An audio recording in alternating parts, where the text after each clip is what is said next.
निवडणूक कव्हरेजमध्ये उत्तर पूर्व मतदारसंघातून भाजपचे म्हणजे महायुतीचे उमेदवार मिहिर कोटेचे आपल्यासोबत आहेत। मिहिर कोटेच्या विद्यमान मुलुंडचे आमदार आहेत आणि त्यांना संधी मिळाली आहे लोकसभे निवडणूक लढवण्याची, तर त्यांचं मठातर्फे स्वागत। तर मी त्यांना एक विनंती करेन की सुरुवातीला एक थोडं प्रास्ताविक करावं, एकंदर कशी निवडणूक सुरू आहे, तुमचे काय मुद्दे असतील, त्यानंतर मग आपले सहकारी आपले प्रश्न विचारतील। आता जवळपास 55 दिवस संपत आले।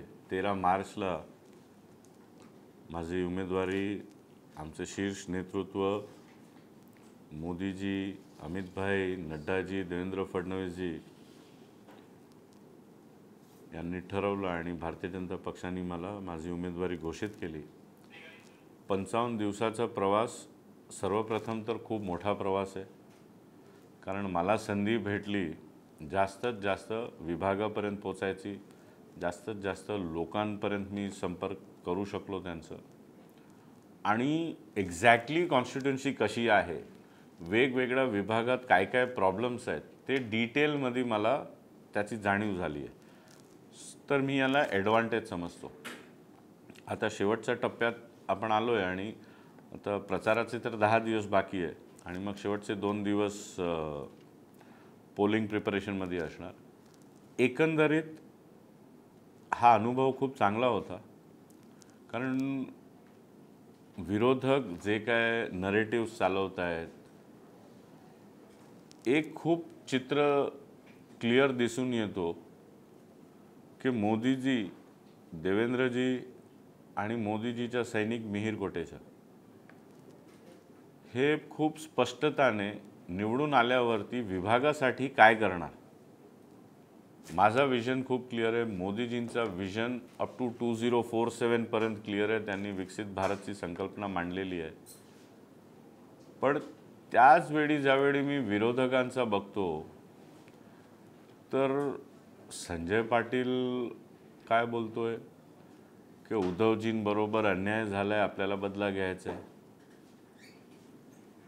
मराठी भाषा, मराठी म्हणजे आपण सर्व एकंदरीत हिंदू आहोत ना। आता निवडणूक जिंकण्यासाठी हिंदूंमध्येच भाषावादच्या मुद्द्यावरती त्यांना इलेक्शन लढावं लागतंय, कुठे नाही तर कुठे दे आर एक्सपोज्ड की त्यांच्याकडे बोलायला काहीच नाही आहे। मोदीजींनी जे देश स्तरावरती राष्ट्रहितामध्ये, राष्ट्र निर्मितीसाठी जे पाऊल उचललेत, जे योजना आणलेली आहेत, घरोघरी प्रत्येक घटकापर्यंत मोदीजींचे विकासाची गंगा पोचलेली आहे। तर आता विरोधकांकडे सांगण्यासाठी काहीच नाही आहे। आणि ज्यावेळी मी आता 55 दिवस लोकांमध्ये फिरतोय तर जो प्रतिसाद येतोय तो प्रतिसाद खूप क्लिअर आहे की लोकांना मोदीजींवरती भरोसा आहे आणि लोकांना हे पटलेलं आहे की 10 वर्षात राष्ट्र पातळीवर ते लोकल पातळीवर प्रत्येक इंडिव्हिज्युअल तुम्ही सांगा, प्रत्येक परिवाराला कुठे नाही तर कुठे मोदीजींचे विकास कार्यांनी स्पर्श केलेला आहे, त्यांच्या जीवनमध्ये बदल आणला आहे। आणि उत्तर पूर्व मतदारसंघासाठी परत माझा मत, माझा विजन डे 1 पासून क्लिअर आहे।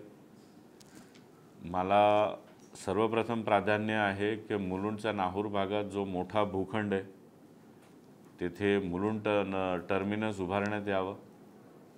मुलुंड, भांडूप, विक्रोळी, घाटकोपर इकडे चांगल्यापैकी कोकणी वस्ती आहे, तर पहिली ट्रेन जे सुटावी ती कोकण एक्सप्रेस असावी, कारण चाकरमान्य सर्व ज्यावेळी गावाला जातात त्यांना खूप त्रास आहे, ट्रेन्स लिमिटेड आहे, एसटीने प्रवास करावा लागतो।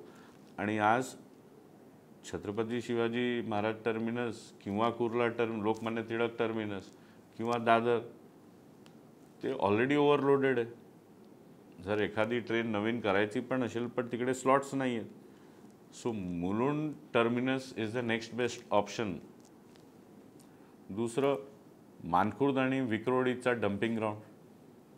आता हे बघा, विरोधक आमच्याकडे बघतात, आमच्याकडे बोट दाखवतात, पण इतिहास बघितलं, कागदपत्र बघितले, तर विक्रोळीला डम्पिंग ग्राउंडची भेट देणारे कोण होते? दत्ता दळवी, जे त्यावेळी महापौर होते, ते विक्रोळीकर आहे. त्यांनीच ती भेट दिली आहे ना विक्रोळी मानखुर्द भांडूप विभागाला, कारण त्यांचाच कार्यकाळात तो निर्णय झाला होता आणि फायनल हस्ताक्षर त्यांची आहे. आता ते विचारतायत की कधी हटवणार. हे पाप आणलं तुम्ही आणि बोट आमच्याकडे दाखवतात. मानखुर्दमध्ये पण अवस्था खूप वाईट आहे डम्पिंग ग्राउंडमुळे. प्रचारासाठी ज्यावेळी मी त्या विभागात गेलो होतो तुम्ही श्वास घेऊ शकत नाही. तो पूर्ण विभाग हे गॅसेसने भरलेला आहे आणि 24 तास तिकडे गंध आणि गॅसेसच आहे, जे आपल्या आरोग्यासाठीही खूप वाईट आहे. तिकडे स्थानिक लोकांना किती त्रास आहे. तर मला असं वाटतंय की जनता, आपले नागरिक ते सुज्ञ आहेत, त्यांना माहिती आहे की कशा प्रकारे मोदीजींच्या नेतृत्वाखाली आपलं राष्ट्राचा मान पूर्ण जगात उंचवलेला आहे. आणि यांना काही सांगू द्या, त्यांनी काश्मीर महाराष्ट्रामध्ये विरोधक बोलतात, पण आज लोकांना अभिमान आहे, कारण आता वेकेशन आहे. सहलीसाठी तर काश्मीरमध्ये तुम्ही ऑनलाईन बघा, साधी हॉटेलमध्ये एक रूम अवेलेबल नाही आहे. जो तिकिटाचा प्राईस तुमचं मुंबईपासून सिंगापूर जायचं आहे, तो मुंबई श्रीनगरचा विमानाचा तिकिटाचा प्राईस आहे आता. म्हणजे जो बूम आली आहे, तर आपल्या लोकांनाही बरं वाटतंय ना की आपल्या देशात जर एवढा मोठा नैसर्गिक सौंदर्य आहे, तर कशाला विदेशाला जायचं. तर सहलीसाठी आज सर्वांना अभिमान आहे की काश्मीर पुन्हा एकदा स्थापित झाला आहे आणि प्रचंड गर्दी आहे काश्मीरमध्ये. मुंबईकरांसाठी सर्वात मोठी बाब म्हणजे 2014चा आधी प्रत्येक वर्षी ट्रेनमध्ये किंवा BSTची बसमध्ये किंवा ST बसमध्ये आपल्याकडे बॉम्ब ब्लास्ट व्हायचे. 14 ते 24 10 वर्षात बॉम्ब ब्लास्ट कुठे आहे? लोकांनाही हे पटतंय की हे मोदीजींच्या नेतृत्वामुळे आहे. कारण तत्कालीन प्रधानमंत्री मनमोहन सिंगजी हे एखादा बॉम्ब ब्लास्ट झाला की सांगायचे की आपण पाकिस्तानसोबत क्रिकेट नाही खेळणार. पण 2 वेळा जे आपण पाकिस्तानमध्ये घुसून अतिरेक्यांवरती जे आपल्या जवानांनी हल्ला केला आणि दुसऱ्यांदा एअरफोर्सनी जो हल्ला केला, पहिल्यांदा असं झालं की पाकिस्तान घाबरलं की बाबा, आणि पूर्ण हे टेररिस्ट ॲक्टिव्हिटीज एकदम नियंत्रणमध्ये आलेली आहे. बॉम्ब ब्लास्टमध्ये जे नागरिकच होते ना, मुंबईकरच होते ना, हजारोची संख्येमध्ये जखमी झाले, तर शेकडोच्या संख्येमध्ये बिचारे शहीदही झाले. आज मुंबईकर बॉम्ब ब्लास्ट नवीन जनरेशन जर पाहिली तर माझा मुलगा आता 15 मार्चलाच 18 वर्षाचा झाला. तर गेल्या 10 वर्षात त्याला माहीतच नाही आहे बॉम्ब ब्लास्ट काय असतो मुंबईमध्ये, कारण त्याने बघितलं नाही. पण ज्यावेळी आपण त्या वयाचे होतो त्यावेळी आपले आईबाबांना तर नेहमी हे प्रश्न पडायचा ना की हा ट्रेननी प्रवास करतोय, सुखरूप घरी येणार की नाही. तर मला वाटते जनता खूप सुज्ञ आहे आणि नागरिकांनी त्यांचं मन आधीपासूनच त्यांच्या मनात खूप स्पष्टता आहे. मी तुम्हाला सांगतो, मी नवीन मतदार जवळपास 2200 नवीन मतदारांना भेटलो आणि ते मी व्हिडिओ पण रिलीज केले माझा इंस्टाग्रामवरती, ट्विटरवरती. एक सेकंड मीटिंगमध्ये जवळपास 350 मुले मुली होते आणि सर्व एज ग्रुप 18, 19, 20. त्यांना मी एक सिंपल प्रश्न विचारला की तुम्हाला पंतप्रधान मोदीजी हवेत का? एका सूरमध्ये, एका आवाजामध्ये, पूर्ण लाऊड व्हॉइस आपण सांगू शकतो. त्यांनी सांगितलं हो. मी सांगितलं दुसरं ऑप्शन आहे. त्यांचं उत्तर काय होतं माहिती आहे? दुसरं ऑप्शन नाही ऐकलं. त्यांनी सांगितलं आम्हाला ऐकायचंच नाही आहे, आम्हाला दुसऱ्या ऑप्शनमध्ये इंटरेस्टच नाही आहे, नाही सुनना है हमको, आम्हाला ऐकायचंच नाही आहे. तरी मी म्हणलो दुसरा ऑप्शन आहे राहुल गांधी. तुम्ही ते व्हिडिओ बघा, हसत होते. म्हणजे जो नवीन मतदार आहे तो तर खूप स्मार्ट जनरेशन आहे. आपण ज्यावेळी 17, 18, 19 वर्षाचे होतो तर आपल्याकडे हे गॅजेट्स नव्हते. आज मोबाईलमध्ये पूर्ण दुनिया विश्व तुम्ही 1 मिनिटात बघू शकतात कुठे काय चाललं. आपल्याकडे तर जे वाचायला भेटलं तेवढंच. पण नाव त्यांना हॉटलाईनसारखं मिनिट टू मिनिट अपडेट आहे. त्यांच्या मनात स्पष्टता आहे की त्यांनी राहुल गांधीलाही बघितलं, मोदीजींनाही बघितलं. त्यांना मोदीजीचंच नेतृत्व हवं आहे. त्यांना त्यांचं भविष्य उज्ज्वल हवं आहे, सुरक्षित हवं आहे. खास करून या मतदारसंघामध्ये म्हणजे मुलुंड ते घाटकोपर वरचेवर अशा बातम्या येत असतात, घटना घडत असतात की जिथे मराठी माणसांवर अन्याय झाला, त्याला इमारतीत राहायला प्रवेश दिला नाही किंवा तिथे त्याला म्हणजे फ्लॅट मिळणार नाही, कधी मारहाणीपर्यंत ते प्रकार जातात. तर त्यामुळे मराठी माणसामध्ये इकडे असुरक्षिततेची भावना आहे आणि गुजराती बहुल झाल्यामुळे मराठी माणसाचं उच्चाटन होईल अशी भीती आहे का? बेसिकली ज्यावेळी आपण डेटामध्ये जाणार त्यावेळी आपल्याला लक्षात येणार की हे एक नरेटिव्ह आहे. 1-2 घटना हे खरोखर झाली, बट हे मोजकी रेअर इन्सिडेंट्स आहेत. बट तुम्ही एक सिंपल मतदार यादी काढा, मुलुंडची काढा, तुम्हाला दूध का दूध पाणीचं पाणी होऊन जाईल. आणि निवडणूकमध्ये आता जे घटना होत आहेत ते स्क्रिप्टेड आहे, प्युअरली स्क्रिप्टेड आहे. ते बिचारे ज्यावेळी तिकडे गेले होते त्यांना सांगण्यात आलं होतं की बाबा आम्ही वेळ दिला आहे एका पक्षाला, तुम्ही नंतरचा स्लॉट घ्या. तर त्यांनी ते ठरवून स्क्रिप्ट करूनच हे मुद्दा बनवला. आणि त्याचं एकमेव कारण आहे की माझा विरोधक उबाठाचा जो उमेदवार आहे संजय दिना पाटील, 5 वर्ष खासदार होता. तो 10 कामं सांगू शकतो जे त्यांनी युनिक केले. आज मी 4.5 वर्षात आमदार म्हणून मी सांगू शकतो की मुंबईत 110 वर्षानंतर दुसरा प्राणी संग्रहालय मी माझ्या माध्यमातून माझा पाठपुराव्यामुळे सँक्शन करून घेतलं. त्याचा कन्सल्टंटचा अपॉइंटमेंटचा वर्क ऑर्डर झाला. आणि 110 वर्षानंतर माझा मतदारसंघ मुलुंडमध्ये आता बर्ड पार्क होणार आहे. मी एक संकल्पना घेतली की मुलुंडमध्ये खूप सुंदर डोंगर आहे. कॉलेजमध्ये असताना मी ट्रेकिंग करून वरती जायचो आणि तिकडनं जो दृश्य आहे ना तो एवढा सुंदर आहे.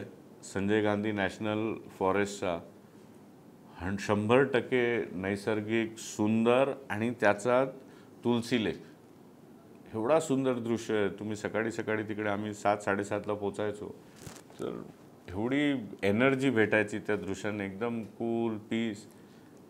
तर मी इनिशिएट केला ना की बाबा सर्वजण ट्रॅकिंग करून नाही जाऊ शकत, तर जे ज्येष्ठ नागरिक आहे, वयस्कर आहे किंवा मिडल एज आहे त्याला पण जर जाऊन ते दृश्य बघायचं असेल तर आज सहलीसाठी मुंबईमध्ये आपण गेल्या 25-30 वर्षात काय ॲड केलं आहे तुम्ही सांगा मला. तेच गेटवे ऑफ इंडिया आहे, तेच जुहू बीच आहे, तेच चौपाटी आहे. नवीन काय आलं आहे मुंबईमध्ये? काहीच नाही आलं. तर मुलुंडमध्ये एके बाजूला बर्ड पार्क आला, विश्वस्तराचं जागतिक स्तराचं बर्ड पार्क येणार, जुरॉंग बर्ड पार्क सिंगापूरसारखा. आणि दुसरींदा मी प्रपोज केलं आहे ते अर्धा प्रोसेस त्याचं संपलं आहे की भाई त्या डोंगरावरती जाण्यासाठी केबल कार आणि वरती एक निरीक्षण डेक, की तुम्ही केबल कारने वरती पोचले की एक अर्धा पाऊण तास त्या डेकवरती उभे राहिले तर तुम्हाला पूर्ण सुंदर जंगलचा दृश्य आहे. आणि त्याचबरोबर तुलसी लेकचा दृश्य आहे. 95% मुंबईकरांना माहीतच नाही आहे की आपल्याकडे एवढा मोठा नैसर्गिक खजाना आपल्या मुंबईमध्ये आहे. मी हे सांगू शकतो.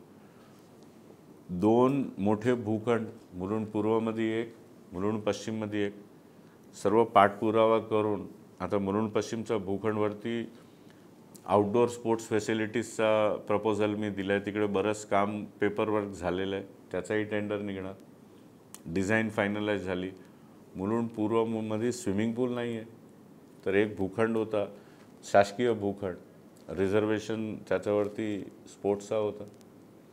तर आता तिकडे सर्व प्रोसेस कंप्लीट करून फायनली तो भूखंड स्पोर्ट्स मिनिस्ट्रीला हँडओव्हर झाला आणि तिकडे आता आपण एक sports complex with swimming pool propose करतोय.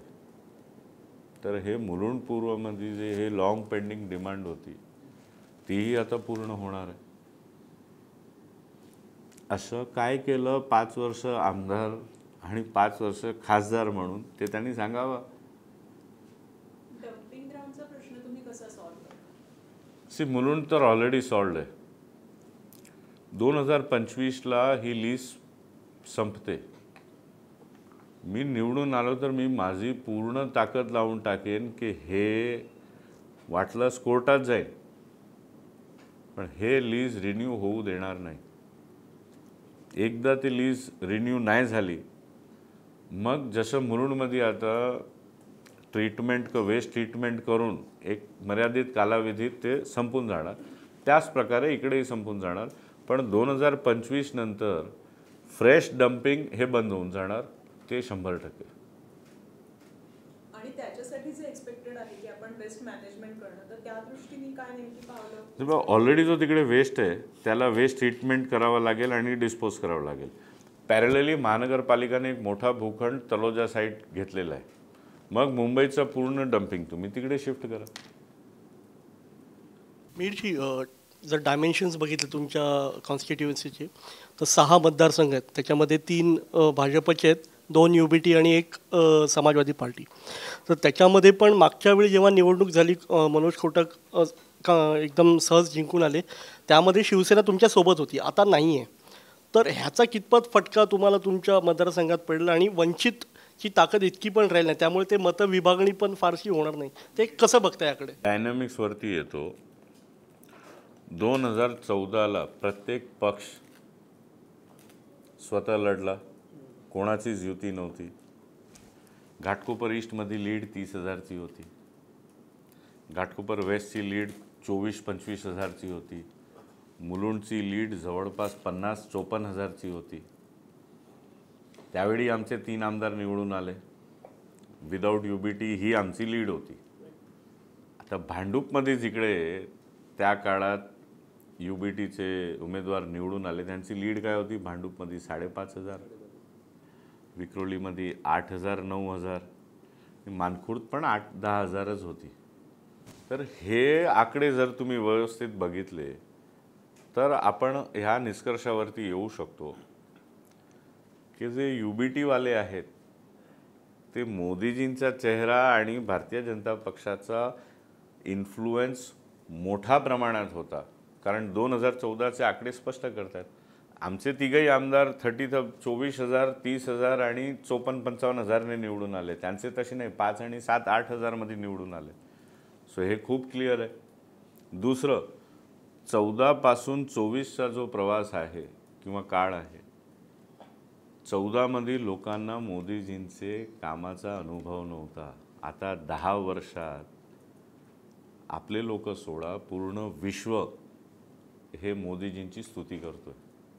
हे आपल्या लोकांनाही माहिती आहे. तर आता हे मोठा इम्पॅक्ट होणार आहे आणि म्हणून त्यांच्याकडे मुद्दा काहीच नाही आहे. भाषावाद, जातीवाद आणि धर्म या 3 आधारावरतीच माझे विरोधक निवडणूक लढत आहेत. आपल्या मतदारसंघामध्ये संजय पाटील नावाने असे 4 उमेदवार उभे केलेत आणि हे विरोधकांनीच म्हणजे केलेले आहेत असं दिना पाटील यांचं म्हणणं होतं. म्हणजे तर त्याला कसं तुम्ही उत्तर देता? की हे बघा, मला आधी पण हे प्रश्न विचारण्यात आलं होतं. आता मी नीट माहिती काढली, लिस्ट सर्व रिलीज झाली आहे. 4 लोकांनी अर्ज भरलं होतं, 2 रिजेक्ट झाले. तर समजा हे मी केलं असतं, काय कारणाने 2 फॉर्म रिजेक्ट झाले तुम्हाला माहिती आहे? एक फॉर्ममध्ये कॅन्डिडेटची सिग्नेचरच नव्हती. एक फॉर्ममध्ये जे प्रपोजल्स होते ते फॉर्मच ब्लँक होता. बघा, एक माझं काही घेणं देणं नाही. जर मी केलं असतं तर मी यांच्यासारखं कच्चा काम करत नाही. मी पक्का काम करतो. मी मोदीजींचा सैनिक आहे. तिसरं, मला वाटते की हे जे 2 आहेत जे रिजेक्ट झाले ते त्यांनीच केलं आहे मीडिया अटेन्शनसाठी, सिम्पथीसाठी, कारण काम काही केलं नाही आहे. तर आता मीडिया अटेन्शन कसं भेटणार? विकासाच्या मुद्द्यावरती आपण जे निवडणूक लढतोय त्याला डायव्हर्ट कसं करणार आणि सिम्पथी कशी घ्यायची? बघा माझ्याबरोबर काय होते, बघा माझ्याबरोबर काय होते. पण 5 वर्ष आमदार म्हणून तुम्ही जे केलं, 5 वर्ष खासदार म्हणून तुम्ही जे केलं, त्याच्या आधारावरती मत मागणं हे.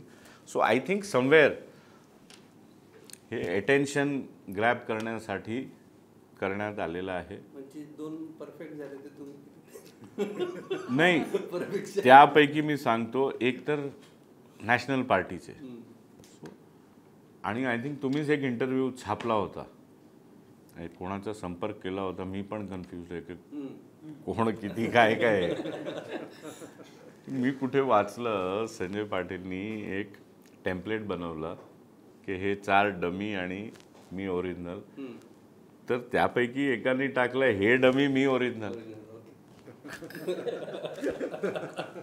धारावीमध्ये धारावीचं पुनर्वसन करण्याचा मुद्दा मुलुंड पूर्वमध्ये सध्या सगळीकडे दिसतो आणि नाराजी दिसते. आत्ताच डॉक्टर किरीट सोमय्यांनी 2 तास, आता तुम्ही टी व्हीमध्ये बघितलं तर 2 तास आधीच प्रेस घेतली आहे.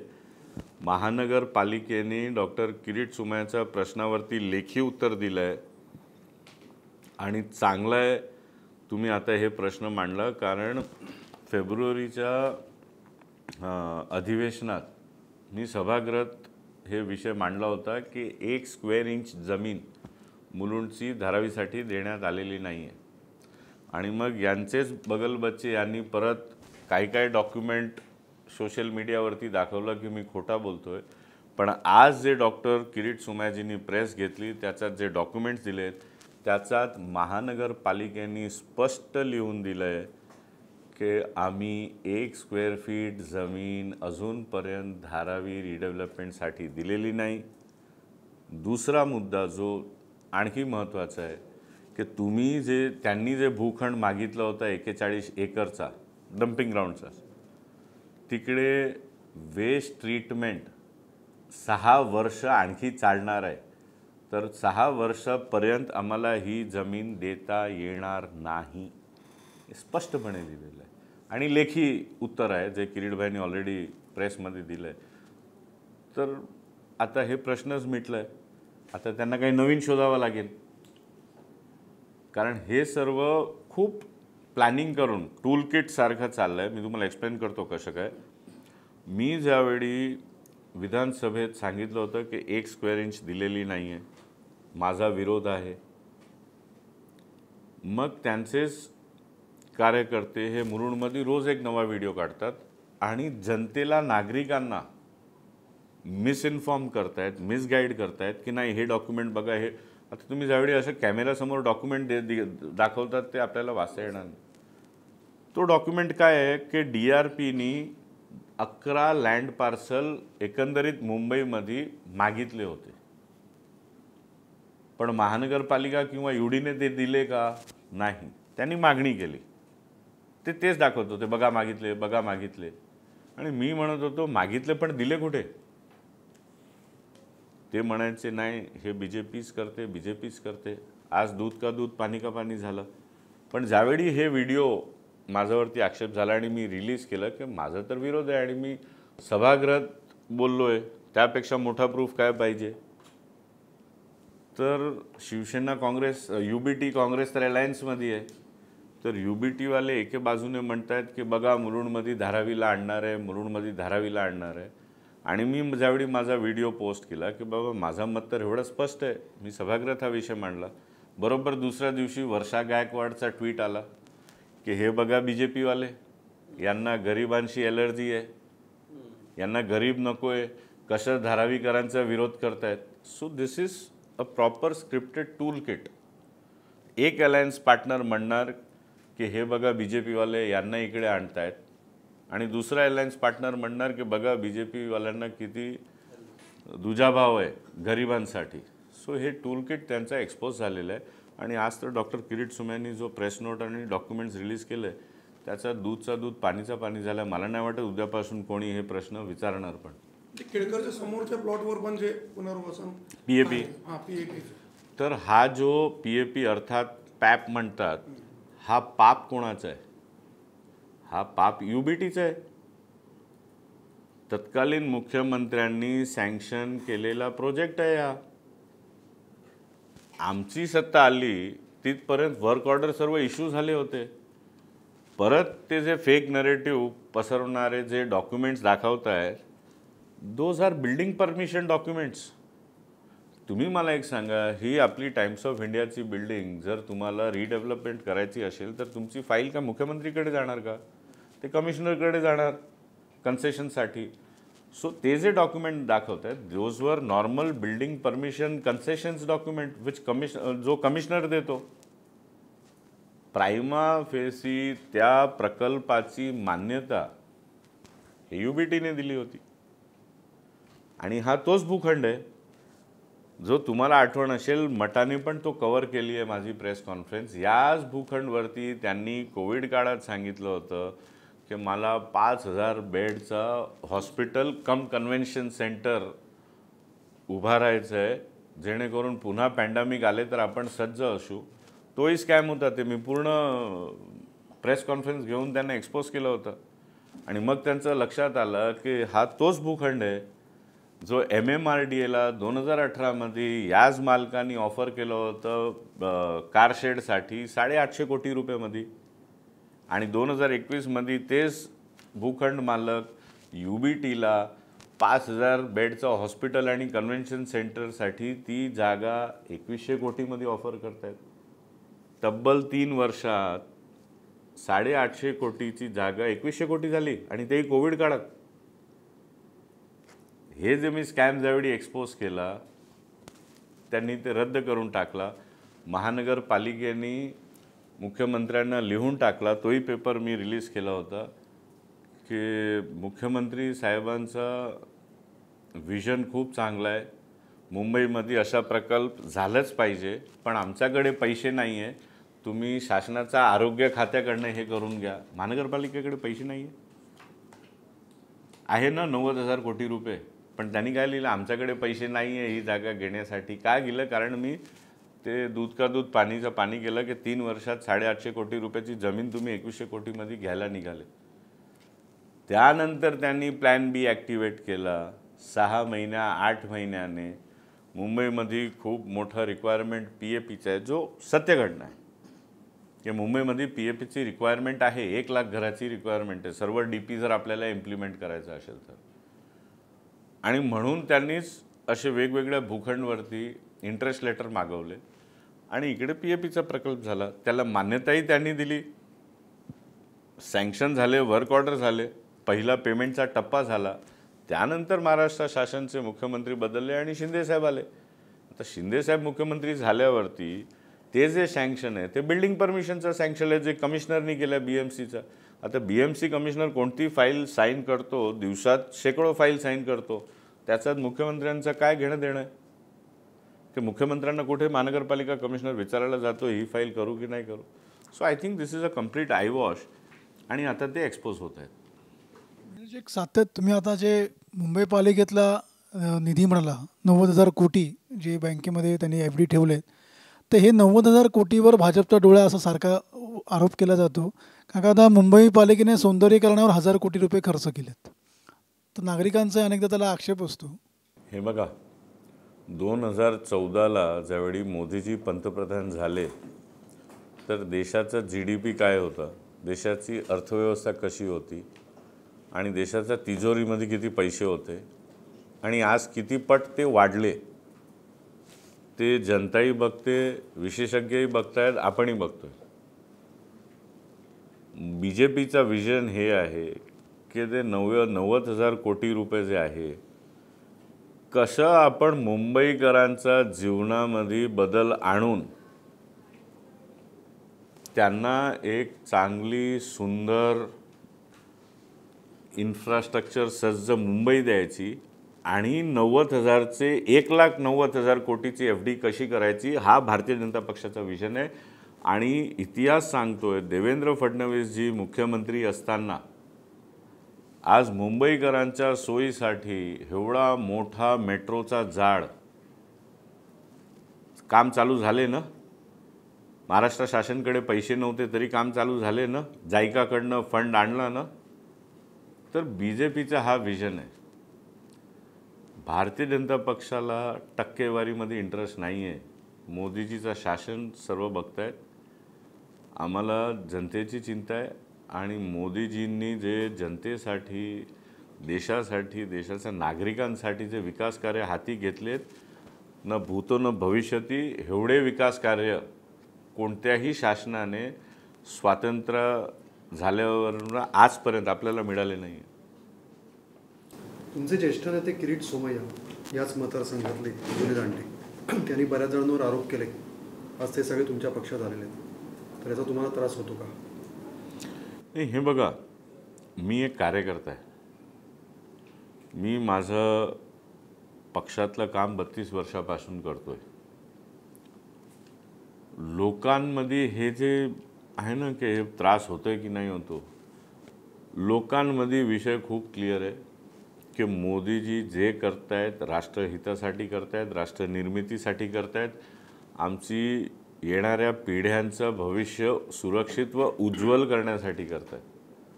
मला अजूनपर्यंत एकानेही हे काय प्रश्न विचारले नाहीत, कारण त्यांचा दैनंदिन जीवनामध्ये काय घेणं देणंच नाही आहे त्यांना.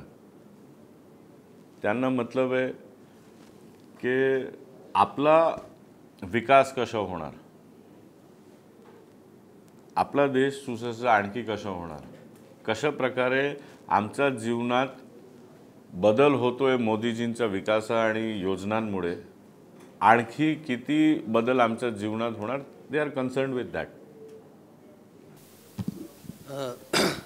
आजच एक मोदीजींचा एक व्हिडिओ व्हायरल होतोय.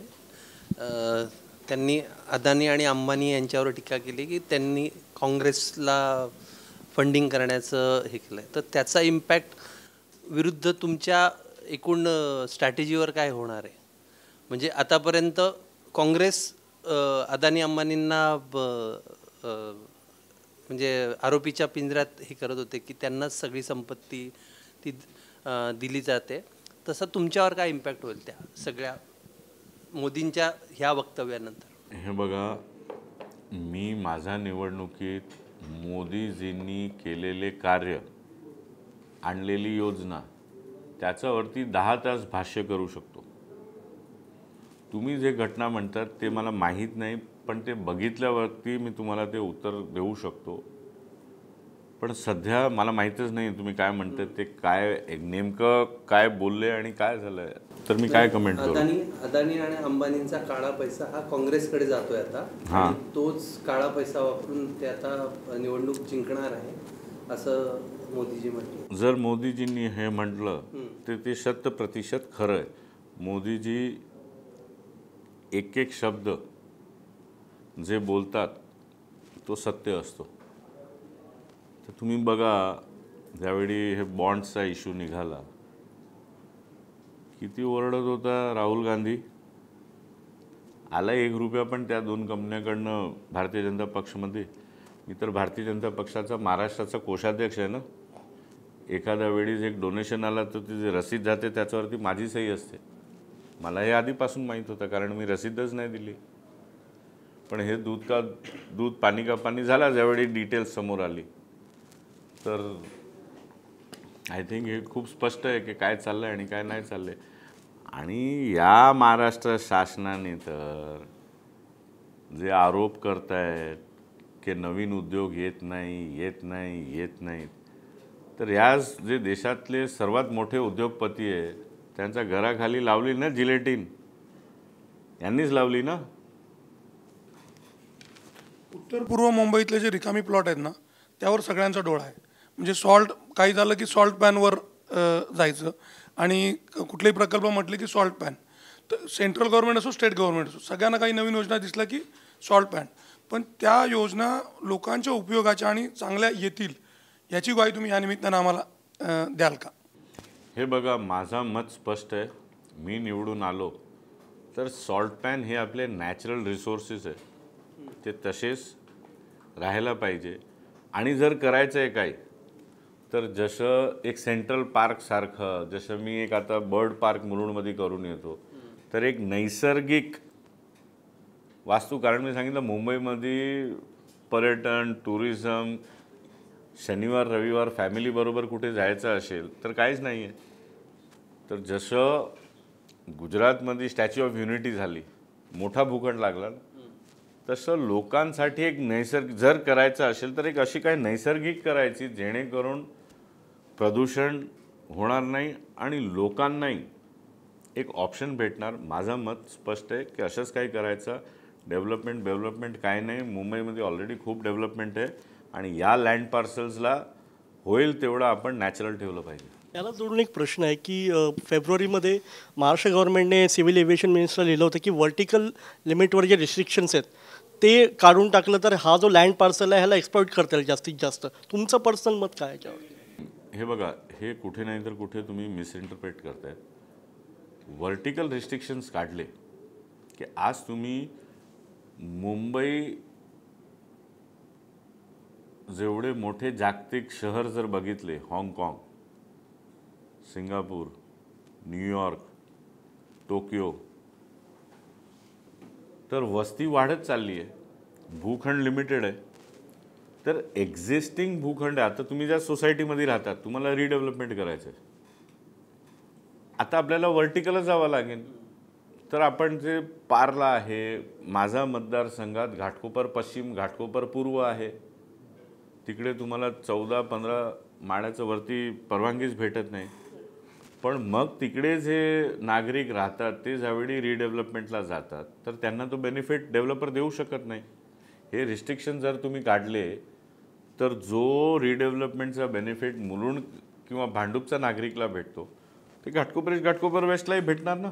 आज FSI तर आहे, बट हाईट रिस्ट्रिक्शनमुळे तुम्हाला डेव्हलपर तेवढा इन्सेंटिव्ह देऊ शकत नाही.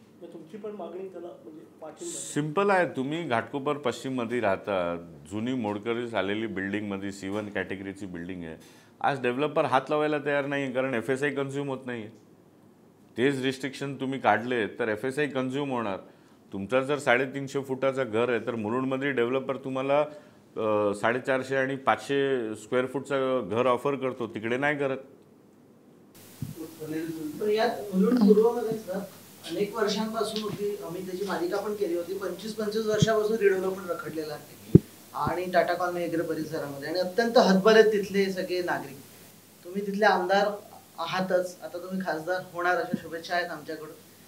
काय पुढे जाऊन त्या असे जे सगळे रखडलेले प्रकार, मुख्यमंत्र्यांनी मध्यंतरी काळा चौकीला जो कार्यक्रम घेतला त्यात त्याने सांगितलं की आम्ही बिल्डरांना काही मदत नाही करणार, तुम्ही राज्य सरकारी बँकेकडे या, मुंबई जिल्हा सरकारी बँकेकडे या, कर्ज घ्या, आम्ही त्यांना देऊ, सेल्फ डेव्हलपमेंट रिडेव्हलपमेंट करा, आम्ही देऊ.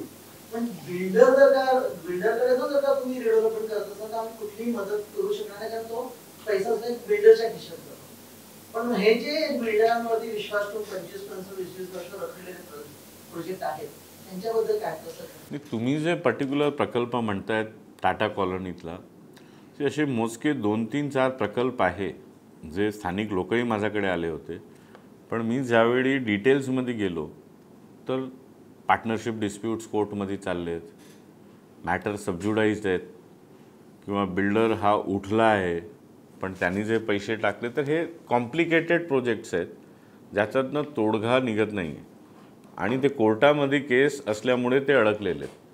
असे अनेक प्रकल्प आहे जे रखडलेले होते, पण बिल्डरकडे फायनान्शियल परिस्थितीपेक्षा वेगळे कारण होते ज्याच्याकडून प्रकल्प रखडला होता. अशा किमान 3 SRA प्रोजेक्ट मी इंटरव्हीन करून, एका बाजूला डेव्हलपर, एका बाजूला टेनेंट, बाई काय प्रॉब्लेम आहे, कशा आपण हे सॉर्ट आउट करू शकतो, SRA महानगरपालिकामध्ये जे अथडले होते ते सर्व क्लिअर करून ते प्रोजेक्ट्स मार्गी लावले.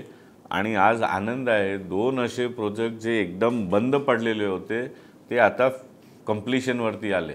तर मनात एक समाधान आहे की ते इंटरव्हीन केल्यामुळे. नेहमी आपण एका बाजूची गोष्ट ऐकून निर्णय नाही घेऊ शकत. ॲक्च्युअल प्रॉब्लेम काय आहे, तुम्ही जे म्हणतात तो वेगळा प्रॉब्लेम आहे, ते मॅटर्स कोर्टमध्ये आहेत आणि तसे 3-4 प्रोजेक्ट आहेत. बाकी जे आहेत त्यांचा सोल्युशन काढून दिला, ब्लेम करणं खूप इझी आहे. पण आमदार म्हणून मला वाटतंय की सोल्युशन हे जास्त इम्पॉर्टंट आहे. आपण एखादा प्रॉब्लेमचा सोल्युशन काढून दिला तर तो प्रोजेक्ट मार्गेवरती लागतो. जे टेनेंट्स आहेत त्यांना त्यांचा हक्काचं घर भेटला तर आपण देव पावलं. आपण रिडेव्हलपमेंटबद्दल बोलतोय म्हणून मुंबईचे खासदारकीचे उमेदवार म्हणून मुंबईची क्षमता संपत चाललेली आहे. आपल्याकडे पायाभूत सुविधा जेवढ्या प्रमाणात असायला हव्यात, नागरिकांना मिळायला हव्यात, त्या प्रमाणात उपलब्ध भविष्यामध्ये होणार नाहीत. तर या दृष्टीने हा मुद्दा खूप महत्त्वाचा आहे, कारण त्याचा ताण आत्ता मुंबईकर जे राहत आहेत त्याच्यावर येतोय. तर ह्याचं सोल्युशन काय असू शकेल किंवा उमेदवार म्हणून तुमचं काय आश्वासन असेल? त्याला जोडून पण विचारतो, कारण सर्वात जास्त रिडेव्हलपमेंट ही उत्तर पूर्वमध्ये मुलुंड घ्या, भांडूप घ्या, विक्रोळी घ्या, घाटकोपर घ्या, सर्वात जास्त रिडेव्हलपमेंट हे त्याच भागात चालू आहे. त्यामुळे तिला जोडून एक प्रश्न आहे की खासदार म्हणून तुम्ही याचा विचार करून त्या लोकांना दिलासा देण्याच्या दृष्टीने काय विचार? हे बघा, दोन वेगवेगळे प्रश्न आहे. आधी मी ताईच्या प्रश्नाचं उत्तर देतो. पायाभूत सुविधा, देवेंद्र फडणवीसच्या रूपाने महाराष्ट्राला एक अशा विजनरी लीडर लाभला की त्यांचा जो विजन होता, डेव्हलपमेंट होणार आहे, वस्ती वाढत चालली आहे, म्हणून त्यांनी मेट्रोचा एवढा मोठा जाळ, कोस्टल रोड, अटल सेतू, हे सर्व प्रोजेक्ट्स कोणाच्या कार्यकाळात सुरुवात झाली? देवेंद्रजींच्या कार्यकाळात. आता मेट्रो हे जे बाळहट्टामुळे थांबवण्यात आली होती, ते जर थांबवण्यात आली नसती तर मेट्रो आज ऑपरेशनल झाली असती. आज मुंबईमध्ये सर्वात मोठा प्रॉब्लेम काय? आता मी आपल्या कलिगला सांगत होतो की मला इकडे थोडं यायला उशीर झाला, माझी 5 वाजता प्रचार फेरी आहे, समोर CST स्टेशनने मी ट्रेनने परत घाटकोपरला जाणार. का जाणार ट्रेनने? कारण मी 30 मिनिटात पोचून जाणार. गाडीने गेलो तर 1 तास लागणार. त्याच प्रकारे मेट्रो जर ऑपरेशनल झाली असती तर मुंबईच्या कोणत्याही भागातनं कोणत्याही भागेपर्यंत तुम्ही ॲव्हरेज 45-50 मिनिटात पोचले असते. तर हे विजन होतं, हे बेसिक पायाभूत सुविधा आहे. आता तुम्ही समजा मुंबईला कामासाठी महाराष्ट्र टाइम्सला येतात आणि तुम्ही बोरिवलीला राहतात आणि संध्याकाळी तुम्ही जर बाय कार जातात, तर आता कोस्टल रोड एकदा कंप्लीट झाल्यावरती तुम्ही इकडनं बोरिवली 40 मिनिटात पोचणार.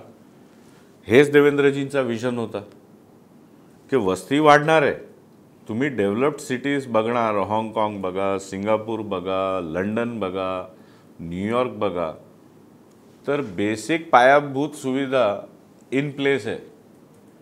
पण आपल्या शहरात हे नाही आहे, कारण 25 वर्ष ज्यांचे महापौर महानगरपालिकेवरती होते त्यांनी फक्त माझा काय, मला याच्यातनं काय भेटणार, फोकस त्याच्यावरती होता. जे मी आता तुम्हाला सांगितलं, मुलुंडमध्ये ही पापची जमीन, जे 5000 बेड, त्यांना 5000 बेडचा हॉस्पिटलमध्ये इंटरेस्ट नव्हता. त्यांना इंटरेस्ट होता बाबा 850 कोटीची जमीन 2018मध्ये, आता पॅन्डेमिकच्या निमित्ताने ही जमीन आपण 2100 कोटीमध्ये विकत घेऊन टाकू, मग 5000 बेडचं हॉस्पिटल हो नो काही फरक पडत नाही, माझे जे ठरलेले रक्कम आहे ते मला भेटले, माझं काम संपलं. So we never focused on basic infrastructure. दुर्दैवाने पूर्ण फोकस होता कोणत्या प्रकल्पाला मधनं मला काय भेटणार आहे, आणि प्रकल्प आणि टेंडरच तसे डिझाईन करण्यात आले होते. तुम्ही 2020, 21, 22चा माझा आमदारकीचा कार्यकाळ बघा, तर ज्यावेळी मुंबईकर ऑक्सिजनसाठी संघर्ष करत होता, त्या काळात तुमच्याच मठाची बातमी आहे, मी एक राणीचे बागाचा स्कॅम उघडकीस आणला होता. युवराजला काय करायचं होतं, ऑक्सिजनवरती त्यांचं भर नव्हतं की रुग्णांना ऑक्सिजन कसं भेटणार, त्यांचं प्राधान्य होता की राणीच्या बागेत दुर्मिळ प्राणी आपण घेऊन आलं पाहिजे. हे दुर्मिळ प्राणी, सफेद सिंह, चिंपांझी, ललाबाय, हे दुर्मिळ प्राणी त्यांचं प्राधान्य होतं. आणि त्याच्यातही टेंडर अशा प्रकारे डिझाईन करण्यात आलं की 106 कोटी रुपयाचा डायरेक्ट त्यांना इन्कम होत होता. आणि मी रायटिंगमध्ये दिलं होतं की हे टेंडर याच दोन्ही कंपनीला लागणार आहे, कारण डिझाईनच त्या कंपनीसाठी करण्यात आले होते, हायवे आणि स्कायवे. ज्या दिवशी टेंडर उघडले त्यांनाच लागले. आणि मी लेखित दिलं होतं की हे टेंडर डिझाईनच कायवे हायवेसाठी आणि याच्यात 106 कोटी रुपयाचा भ्रष्टाचार आहे. एवढी हुशारी मारतात का ते टेंडर कॅन्सल झाले. कमिशनरनी टेंडर कॅन्सल करण्याच्या नोटमध्ये काय लिहिलं ते एवढा वेग उत्तर आहे. तुम्ही टेंडर पब्लिश करतात, टेंडर भरून येतात आणि मग तुम्ही एक वेग कारण देऊन टेंडर कॅन्सल करतात. काय पोरखेड आहे का? असे मी 2200 कोटी रुपयांचे त्यांचे टेंडर्स पब्लिश झाल्यानंतर कॅन्सल करायला लावलेत.